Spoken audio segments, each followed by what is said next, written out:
Hi friends, இந்த design வந்து எப்படி ரெடி பண்ணுறதுன்னு சொல்கிறேன். இது மாதிரி 2 இன்ச் அளவுக்கு நான் கிளாத் கட் பண்ணி எடுத்திருக்கேன். அதுக்கு சென்டரில் இந்த மாதிரி ரெடிமேடாக வைக்கிற தெர்மாக்கோல் பால்ஸ் வந்து நான் வச்சு இது மாதிரி நூல் வச்சு சுற்றி எடுத்துக்கலாம்.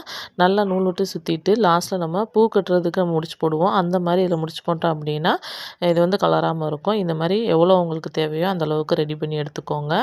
அதே மாதிரி அந்த கலர் கிளாத்தில் உள்ள நூல் தான் நம்ம சுற்றணும். அப்போ தான் டிஃப்ரெண்ட் தெரியாமல் இருக்கும். இப்போ வந்து ப்ளவுஸில் எங்கே வைக்கிறீங்களோ அதில் வந்து நம்ம மார்க் பண்ணிக்கிறணும். ஃபஸ்ட்டு மார்க் பண்ணிவிட்டு ஒவ்வொரு பால்ஸுக்கு இடையிலையுமே நான் வந்து 1 இன்ச் அளவுக்கு மார்க் பண்ணியிருக்கேன். அந்த இடத்துல வச்சு நான் இந்த பால்ஸை வந்து ஸ்டிச் பண்ணி எடுத்துக்கிறேன். மீதி அடியில் உள்ள கிளாத்தை வந்து கட் பண்ணி எடுத்துடலாம். இது வந்து கிளாத் வந்து வெளியில் தெரியாமல் இருக்கிறதுக்கு இன்னொரு மெத்தட் இருக்குது. அதை நான் இன்னொரு வீடியோவில் போடுறேன். இப்போ பாருங்கள், இந்த டிசைன் எவ்வளோ ரெடி ஆயிடுச்சுன்னு பாருங்கள். ஈஸியாக நம்ம வந்து ப்ளவுஸோட டிசைன் வந்து மேக் பண்ணிக்கலாம். இந்த வீடியோ பிடிச்சிருந்துச்சுன்னா